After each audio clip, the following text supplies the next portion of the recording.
Hello sa inyo mga kasari, good evening. Ayan, nagsalita na ako habang nagsiset up ako ng camera dahil sari-sari store ganap lang naman ngayon. So, sara na guys itong kabilang bilihan. Isinara na namin ni partner kanina at ngayon kasalukuyan siyang nagluluto ng ulam namin. So, maaga pa naman, maya-maya pa naman kami magko-close ng tindahan.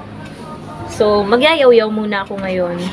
Alam nyo guys, yung feeling na halos araw-araw kayong namimili pero ang dami pa din kulang sa inyong tindahan. Hindi nyo talaga makumpleto, as in sobrang kumpleto yung laman ng tindahan. At nasi-share ko sa inyo guys na may mga dumadating na deliveries. Pero guys, hindi lahat nabablog ko kasi minsan tinatamad yung ate nyo na mag-vlog.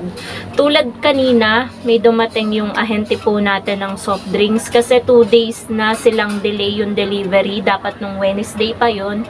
Ngayong Friday lang siya na-deliver. So, hindi ko na na-vlog. Ngayon ko na lang guys ipapakita sa inyo.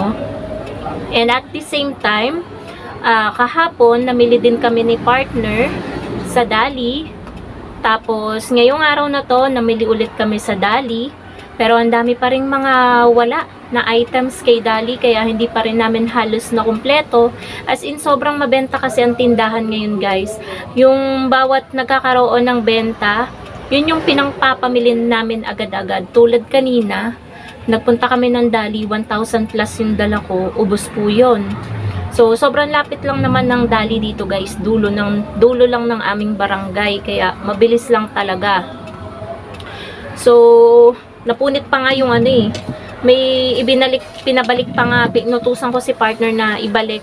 Gawa yung Nescafe original na binili namin kanina, 12 pieces yung na-punch, pero 10 lang yung dala namin pa uwi. So, inutos ko sa kanya na ibalik, kasama itong resibo na napunit, kasi nga alam ko na 10 lang yung dinampot ko. So, ayun, nakuha naman, dinagdagan ng 2 twin pa, kaya ayun, nasettle naman yun. So, ayan o, nahati yung ating resibo. Ang total ng napagbayaran namin or na-purchase namin kay Dali ay 1,429. So, ganun guys. Bawat may benta, yun yung nagiging technique ko talaga. Ngayon na sobrang lapit na ng Pasko, 2 days na lang guys. Kahapon nag-vlog din ako, 3 days. Kanina ko naman siya na-upload. So, 2 days na lang Pasko na. Busy na ang ating mga kapwa tindera sa pagre-restock ng paninda. Ayan, tulad nga kanina ang naiwan dito guys, si mother. Saglit lang naman kasi kami nagdali, wala pang 30 minutes. Hindi nakita ni mother na medyo malabo yung mata. May bumibili ng 2 Alaska Ebap na malaki. Hindi niya napagbentahan. Pero dito sa mga Alaska Ebap na nandito, isa lang yung may price tag, hindi niya napansin. So, pumunta na lang sa ibang tindahan. So, ang gagawin ko na lang, lalagyan ko talaga. As in, wala ako kahit isang kakaligtaan na hindi malalagyan ng price tag. Kasi nga, mayat-maya tayo umaalis sa ating tindahan kasama si partner. Bukas, aalis ulit kami para mamili ulit.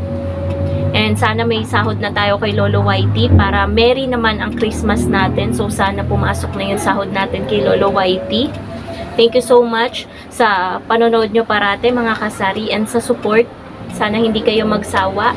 Asahan nyo na hindi din ako magsasawa sa pag-share sa inyo about dito sa sari-sari store, price update, haul and pricing, grocery haul, at kung ano-ano pang update sa mga paninda dito sa aking tindahan.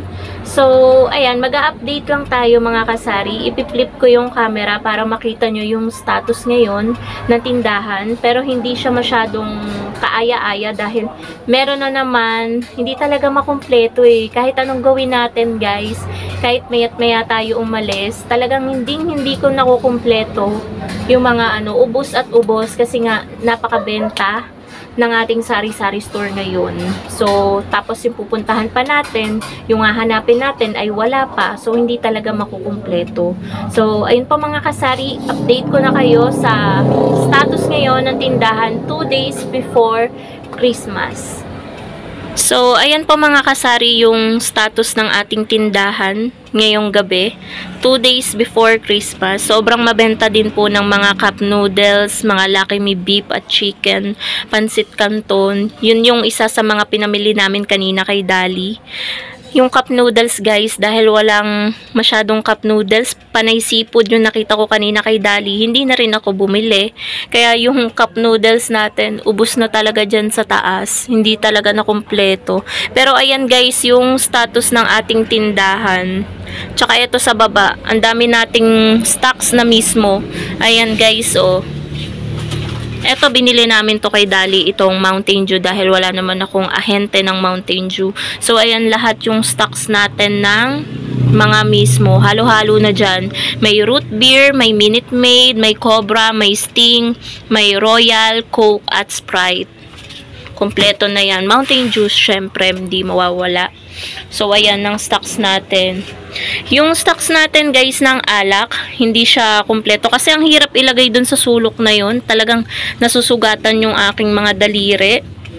Kay partner naman, aalwasin pa yan lahat bago mailagay. So, yung iba pang stocks ng alak, may dumaan lang, guys, na motor na ang sakit sa tenga ng preno. Ibang stocks natin ng alak is nandun sa loob ng bahay. Pati stocks natin ng kasalo. Plus, eto pa guys, yung iba pa nating soft drinks na 1.5. Ang aking sapatos na mahal ko, kaya laging nandyan. Tsaka yung mga mineral water. Ayan guys, balik natin to. Yan ang ginagamit ko parati na sapatos. So, syempre hindi rin ako mga kasari magpapawala ng yelo. Ayan, mamaya gagawa pa ako ng yelo. Ayan, may matigas. Tapos ito, pinapatigas pa ulit natin. Tapos gagawa pa ulit tayo. Hindi pwedeng mawala ang yelo. Sobrang mabenta din guys ng alak ngayon. Actually, may bumili sa akin ngayon lang. 3 gin bilog.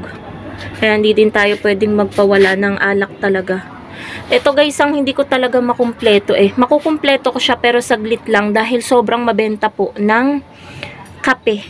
Napakalamig kasi mga kasari dito sa amin. Alam niyo naman, 10 to 15 minutes away lang ang layo namin sa Tagaytay. Alam niyo naman, napakalamig sa Tagaytay. Parang pangalawa na pinakamalamig na lugar yon dito sa Pilipinas. Una ang Baguio. So, napakalapit namin. Kaya, ang taas din ng lugar na to. Kaya, napakalamig din mga kasari. So, ayan oh. Ang dami na namang wala. Swak. Sobrang mabenta guys. Tsaka Energen Vanilla, ubos na. Birch tree natin pa, ubos na rin.